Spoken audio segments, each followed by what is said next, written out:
صحبت اللہ والوں کی، صحبت اللہ والوں کی، اللہ سے ملوا جاتی ہے صحبت اللہ والوں کی، اپنا رنگ دکھا جاتی ہے صحبت اللہ۔ السلام علیکم ورحمۃ اللہ وبرکاتہ۔ بسم اللہ الرحمن الرحیم۔ محترم ناظرین، ضروری مسائل کا سلسلہ الحمدللہ جاری ہے۔ نماز کے واجبات کے تعلق سے بات چل رہی تھی، اس کے بعد سنتیں ہوئیں، سنتیں ہونے کے بعد سجدہ سہو کے مسائل شروع ہوئے۔ پہلا جو ویڈیو آیا ہے سجدہ سہو کے تعلق سے، وہ اس بات پر کہ سجدہ سہو کن اسباب کی وجہ سے، کن وجوہات کی وجہ سے واجب ہوتا ہے،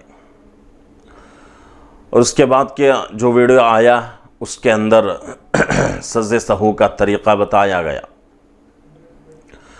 اب سجدہ سہو کے تفصیلی مسائل شروع ہو رہے ہیں۔ ان مسائل کو میں 3 حصوں میں تقسیم کر رہا ہوں۔ پہلا حصہ قیام سے لے کر رکوع تک، دوسرا حصہ رکوع سے لے کر دونوں سجدوں تک، تیسرا حصہ دونوں سجدوں سے لے کر آخر نماز تک۔ ان 3 حصوں میں سجدہ سہو کس وجہ سے واجب ہوتا ہے اس کے بارے میں مسائل بیان کروں۔ اس میں ہم کو بنیادی طور پر نماز کے فرائض اور واجبات کو ذہن میں رکھنے کی ضرورت ہے۔ نماز کے 6 فرائض ہیں اور واجبات 14 ہیں۔ شروع میں بات آئی تھی کہ سجدہ سہو 5 وجوہات کی وجہ سے واجب ہوتا ہے، اس کو ذہن میں رکھنا ہے۔ واجبات بھی یاد رہے، فرائض بھی یاد رہے، سجدہ سہو 5 اسباب کی وجہ سے واجب ہوتا ہے۔ مختصر سنتے ہیں۔ پہلی چیز، فرض یا واجب عمل کو مقدم کر دینا، یعنی پہلے ادا کر لینا، ایک۔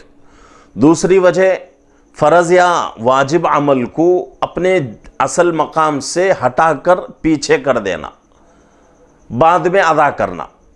3، فرض یا واجب عمل کا تکرار کر دینا، یعنی کہ فرض یا واجب عمل کو 2 مرتبہ کرنا۔ 3 ہو گئے۔ چوتھی چیز، واجب عمل جو ہے اس کی صفت کو بدل دینا۔ 5ویں چیز، کسی واجب کو ترک کر دینا۔ اس میں تھوڑا فرق سمجھنا ہے فرائض اور واجبات میں۔ فرائض کی کمی پیشی میں بھی سجدہ سہو واجب ہوتا ہے، اور واجبات کی کمی پیشی میں بھی سجدہ سہو واجب ہوتا ہے، لیکن تھوڑا فرق ہے۔ فرق یہ ہے کہ کہیں کوئی فرض چھوٹ جائے، اس کی وجہ سے سجدہ سہو اگر کر لے تو نماز مکمل نہیں ہو سکتی، واجب الاعادہ ہو جاتی ہے نماز۔ واجب اگر چھوٹ گیا، چھوٹنے کے بعد آدمی سجدہ سہو کرتا ہے تو اس سے نماز ہو جائے گی۔ جیسے کہ وتر کی 3 رکعتیں ہیں، وتر کی 3 رکعتوں میں تیسری رکعت کے اندر تیسری رکعت میں سورہ فاتحہ اور ضم سورت پڑھنے کے بعد ہاتھوں کو کانوں تک اٹھا کر تکبیر کہہ کر پھر ہاتھ باندھتے ہیں اور اس میں دعائے قنوت پڑھتے ہیں۔ یہ واجب عمل ہے۔ اگر یہ کسی کا چھوٹ گیا، آدمی جو ہے سجدے میں چلا گیا، تب یاد آ رہا ہے، اب وہاں سے واپس نہیں آنا ہے، بلکہ اپنی نماز کو آگے بڑھانا ہے۔ آگے جا کر سجدہ سہو اگر کر لیا تو نماز اس کی ہو جائے گی۔ یہ جو ہے واجب ہے۔ اسی طریقے سے کوئی آدمی فرض چھوڑ رہا ہے، مثال کے اعتبار سے نماز کے اندر 6 فرائض ہیں، اس میں سے ایک فرض رکوع ہے، رکوع چھوڑ دیا۔ رکوع کرنے کے بجائے سیدھا جو ہے سجدوں میں چلا گیا اور آخر میں اس کو یاد آیا کہ بھئی رکوع چھوٹا تھا، اب سجدہ سہو کرنے سے اس کی نماز نہیں ہوتی۔ فرض چھوٹ جائے تو نماز نہیں ہوتی، واجب الاعادہ ہے۔ واجب اگر چھوٹ جائے تو سجدہ سہو کرنے سے نماز ہو جائے گی۔ تو یہ 5 وجوہات اپنے ذہن میں رکھنے کی ہیں۔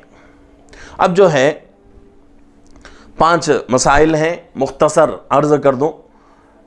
پہلی نماز کے واجبات میں سے پہلا واجب فرض کی پہلی 2 رکعتوں کو قرات کے لیے متعین کرنا، یعنی 3 رکعت والی نماز ہو، 4 رکعت والی نماز ہو، تو پہلی 2 رکعتوں میں قرات کرنا ہے۔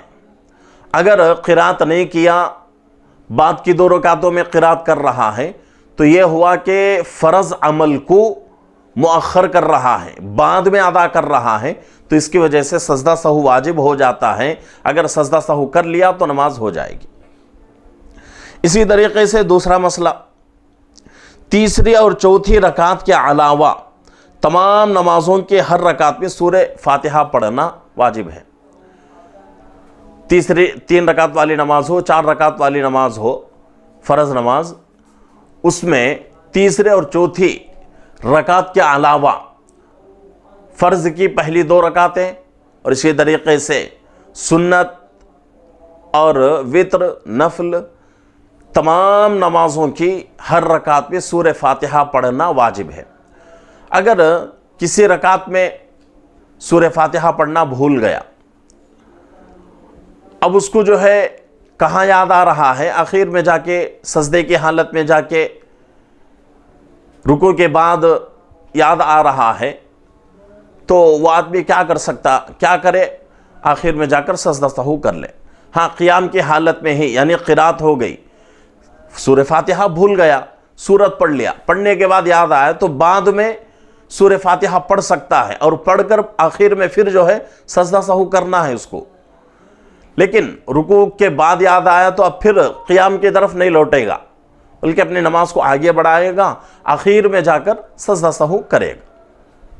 اسی طریقے سے تیسرا واجب ہے کہ فرض کی پہلی 2 رکعتوں میں واجب، سنت اور نفل کی نمازوں کی تمام رکعتوں میں سورہ فاتحہ کے بعد کوئی سورت، ایک بڑی آیت یا چھوٹی 3 آیتوں کا پڑھنا فرض ہے۔ اگر اس کے اندر، یعنی کہ سورہ فاتحہ کے بعد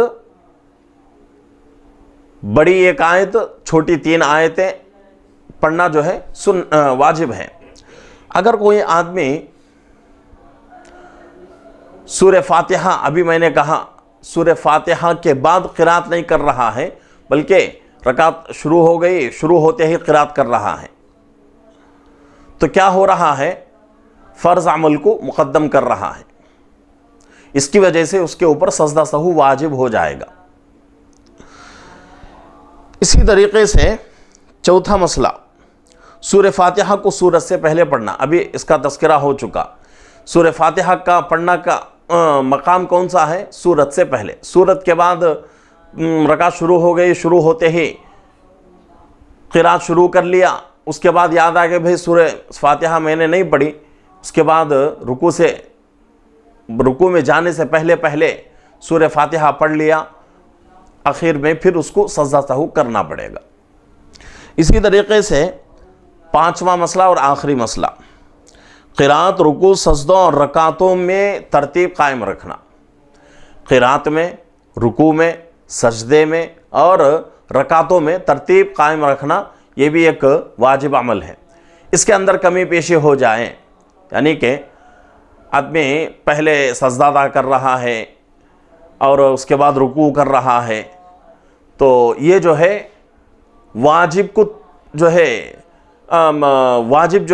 اس کا چھوٹ رہا ہے، ترتیب سے کرنا چاہیے تھا نہیں، لیکن ترتیب نہیں ہو رہی ہے۔ اور اسی طریقے سے رکوع اور سجدہ دونوں فرض بھی ہیں۔ وجوہات میں یہ بھی وجہ آ گئی کہ فرض عمل کو مقدم کرنے سے یا مؤخر کرنے سے سجدہ سہو واجب ہوتا ہے۔ تو ایک ہی عمل میں فرض کے اندر کمی پیشی ہو رہی ہے اور واجب میں بھی کمی پیشی ہو رہی ہے، تو اس کی وجہ سے آدمی سجدہ سہو اگر کر لے تو اس کی نماز درست ہو جائے گی، صحیح ہو جائے گی۔